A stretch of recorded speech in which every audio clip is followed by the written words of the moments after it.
Le marché des boissons énergisantes, principalement regroupés de la sorte grâce à leur dite capacité à redonner de l'énergie aux consommateurs, sont présentement extrêmement populaires à travers le monde. Avec des ventes de plus de 4,6 milliards de dollars US seulement aux États-Unis en 2021, une augmentation de 18,8% comparée à l'année précédente, c'est un marché qui a fait ses preuves grâce à son marketing efficace et ses produits populaires. La liste de produits est très longue, mais à travers ceux-ci, un se démarque fortement du lot: Red Bull. Avec à lui seul 14,5% des parts de marché américains, Red Bull se classe deuxième au palmarès des compétiteurs. La compagnie rapporte plus de 1,7 milliard de dollars de ventes annuellement aux États-Unis seulement. Mais avec tous ces beaux chiffres, est-ce qu'on peut considérer que l'entreprise applique quand même son devoir de responsabilité sociale? Si on demandait à Red Bull, la réponse courte serait oui. D'accord, mais qu'est-ce qu'ils font? Au travers des années, l'entreprise a tenté de surfer la vague du développement durable. Elle a par le fait même publié plusieurs communiqués. Voici un rapide topo de ses engagements pour l'environnement et le développement durable. Déjà en partant, Red Bull lance une campagne exhaustive sur le recyclage de leurs canettes entièrement recyclables. Selon l'entreprise, une canette recyclée sauve 95% de l'énergie de production en comparaison avec une nouvelle canette. L'entreprise modernise aussi ses usines de production. L'objectif, l'entièreté des étapes de production sont faites au même endroit. C'est leur processus wall-to-wall. De ce fait, on pourrait sauver un total de 12 millions de kilomètres de transport. Les usines utiliseraient aussi à ce jour 80% d'énergie renouvelable. Ensuite, pour se rendre en surface de vente, Red Bull utilise principalement des trains ou des bateaux, moins polluants que les camions selon leur dire. Une fois rendu au magasin, Red Bull stipule que 100% des boîtes, plaques et présentoirs sont faits entièrement de carton recyclable. Sans oublier, l'entreprise a développé ses propres réfrigérateurs et présentoirs qui représentent 95% des présentoirs de Red Bull, qui économisent 35% d'énergie à comparer d'un réfrigérateur traditionnel. On peut donc rapidement constater une forte implication dans la limitation des nuisances. N'oublions pas que Red Bull est aussi impliqué en Formule 1, un milieu très polluant. Que fait l'entreprise par rapport à ça? En 2019, Red Bull Racing a pris le taureau par les cornes et a fait elle-même la propre étude de ses émissions de CO2 afin de trouver les manières de les réduire. Après l'obtention des résultats, l'entreprise annonce dès 2021 sa campagne de développement durable Nobo. Red Bull s'engage notamment à utiliser entièrement de l'électricité renouvelable dans son établissement de recherche, développement et assemblage des voitures. La barge de l'entreprise s'est aussi engagée à réduire à zéro son usage de plastique à usage unique, autant dans l'usine que sur les circuits. Pour faire preuve de son engagement, Red Bull Racing a débuté un partenariat avec Gold Standard, un organisme international de développement durable, pour compenser ses émissions de carbone qui sont inévitables. Une belle initiative de réduction de compte. Mais est-ce que tout ça est suffisant pour être une entreprise responsable? Commençons par les questions relatives aux consommateurs, faisant partie des normes du guide ISO 26000, servant de ligne directrice à toute entreprise qui désire devenir responsable sur le plan social, écologique et économique. Premièrement, il faut prendre en considération le fait que des consommateurs sont morts après avoir ingéré la boisson caféinée, la plupart d'entre eux étant des adolescents ou des jeunes adultes sans antécédents de santé. Malgré le faible nombre de cas répertoriés, il a été prouvé qu'il y aurait plus de problèmes cardiaques signalés chez les ados avec les boissons énergisantes que pour l'ensemble des médicaments en vente libre. Selon la Société canadienne de pédiatrie, les jeunes de moins de 18 ans devraient éviter complètement les boissons pour sportifs et les boissons énergisantes contenant de la caféine. Maintenant, lorsqu'on analyse la stratégie marketing de Red Bull, celle-ci est fortement axée sur les événements de sport extrême, les événements universitaires ainsi que les événements musicaux, ayant tous pour clientèle cible les jeunes. Le produit est également suspecté d'augmenter l'anxiété, les troubles du comportement et l'obésité. Il est également maintenant bien connu que le mélange des boissons énergisantes avec l'alcool pose un grave risque pour la santé. Pourtant, ces produits sont disponibles dans les mêmes points de vente que l'alcool. L'Association québécoise des médecins du sport et de l'exercice demande même l'ajout d'une mention « Ne pas consommer lors de l'activité physique », indiquant ainsi une augmentation du risque pour la santé. C'est aussi Red Bull qui est responsable de déclarer les incidents survenus à Santé Canada. Or, il s'avère très fastidieux de déclarer un incident car l'entreprise ne partage aucune information à ce sujet. En connaissant les risques de leurs produits pour la santé, qu'est-ce que Red Bull fait pour sensibiliser ou pour éduquer sa clientèle? Pour l'instant, aucune initiative n'a été entamée suite aux diverses études sur les risques potentiels et aux événements tragiques survenus. Maintenant, pour ce qui est de la rectitude éthique, qui est fondamentale dans la RSE, l'entreprise déploie des tactiques pour déjouer le règlement de Santé Canada qui interdit la promotion des boissons énergisantes comme produits qui augmenteraient les performances sportives. Pour ce faire, Red Bull crée et sponsorise ses propres événements sportifs, ainsi que plusieurs athlètes professionnels et diffuse le tout sur les réseaux sociaux, promouvant ainsi indirectement et directement la consommation du produit lors d'activités physiques. De plus, Leur slogan mondialement connu, qui cite que Red Bull donne des ailes, suppose qu'une canette offre de l'énergie sans fin.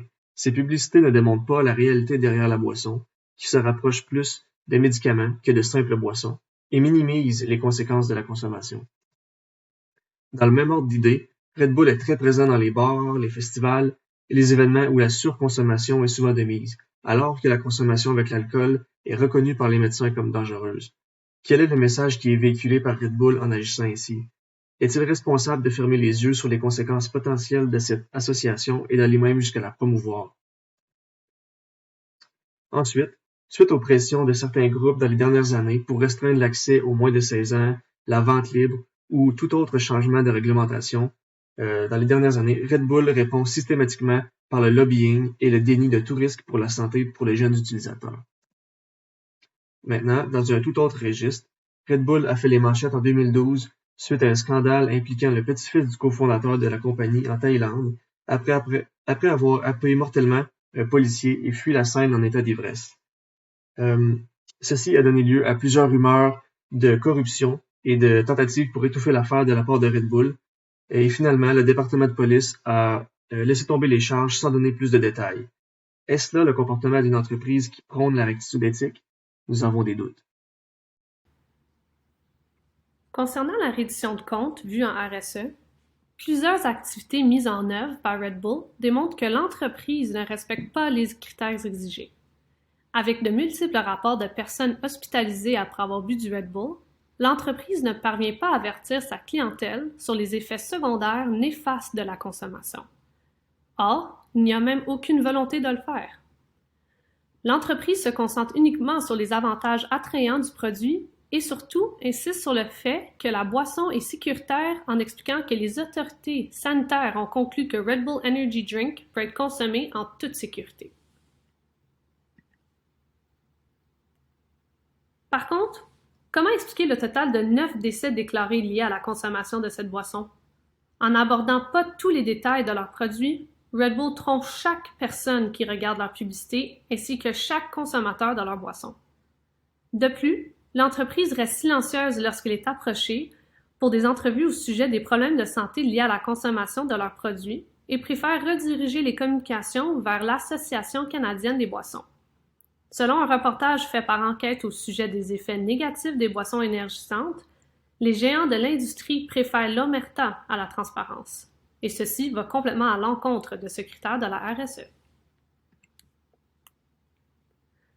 Le niveau de réceptivité sociale d'une entreprise est une importante composante managériale qui consiste à être réactif aux demandes des parties prenantes par rapport à certains intérêts.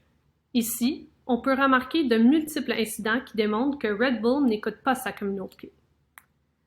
La boisson elle-même se retrouve avoir été remise en question à de multiples reprises dû aux nombreuses critiques sur les effets négatifs pour la santé.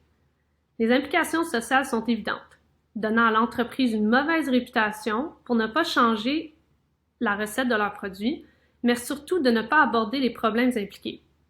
Avec une clientèle de plus en plus soucieuse de sa santé, nous remarquons une tendance sociale d'éviter les aliments malsains. Par contre, Red Bull reste réticent au changement et continue de s'appuyer sur leurs boissons remplies de substances artificielles. De plus, leur mauvaise réputation est renforcée par sa présence d'une multitude de groupes de pression qui implorent l'interdiction de la vente de boissons énergisantes aux jeunes. La réaction de Red Bull? Silence radio. Or, l'entreprise démontre d'autant plus des fortes lacunes dans la prise d'engagement pour protéger les adolescents. L'explication de l'entreprise face à ce choix? Red Bull a déclaré que des restrictions, quelle que soit la nature, donneraient l'impression erronée que leurs produits sont dangereux. Ainsi, l'entreprise démontre un manque face à sa réceptivité sociale qui impacte fortement un élément clé de toute entreprise en quête de succès, sa réputation. En rétrospective, on peut dire que Red Bull est une organisation de type légaliste. Comme nous l'avons mentionné plus tôt, Red Bull se contente de se plier aux règles de l'industrie quant à la déclaration des risques associés à ses produits, c'est-à-dire sur l'étiquetage du produit. De plus, elle est en mesure de contourner la réglementation en termes de marketing visant les enfants et les sportifs grâce aux réseaux sociaux, à ses commandites et à ses événements tirant avantage des zones grises de la réglementation.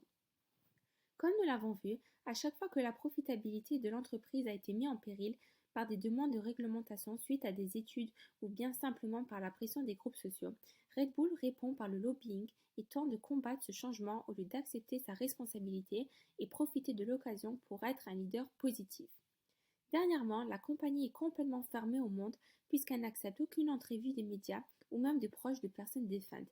Elle n'a pas de porte-parole au Canada, son siège social est littéralement caché et elle impose des consignes strictes en matière de communication à son personnel. Au niveau de la formation de l'enjeu depuis les dernières années, celui-ci est rendu au point de politisation. Depuis la médiatisation des décès et autres incidents, il y a eu plusieurs associations comme celle de protection des consommateurs ainsi que le système politique qui a commencé à s'intéresser à ce problème puisqu'il y a un réel enjeu.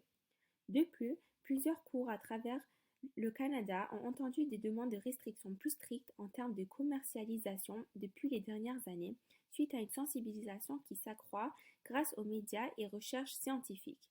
Il en va de même à l'international, comme en Angleterre, où le débat a fait beaucoup parler suite à la présence de la célèbre équipe d'avocats ayant représenté Monsanto pour défendre l'industrie.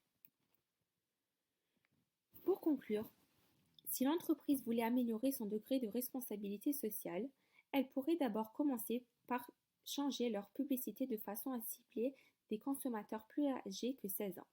Aussi, il serait important de sensibiliser les personnes sur les effets néfastes qu'une surconsommation de boissons énergisantes pourrait entraîner et surtout les lourdes conséquences qui est possible d'avoir après avoir mélangé l'alcool avec leurs produits. De plus, Red Bull devrait prendre en compte les décès qui ont été déclarés après la consommation de leurs produits. Ce n'est pas normal d'avoir une telle facilité d'ignorer et de fermer les dossiers de déclaration de décès. Red Bull devrait aussi changer leur politique quant à l'interdiction de communication ou de divulguer toute information de cette entreprise. Si quelqu'un voulait poser une question à une entreprise, l'entreprise devait être en mesure de pouvoir répondre aux besoins de leurs clients. Le fait de ne pas répondre à aucune question mène à questionner les pratiques éthiques de cette organisation.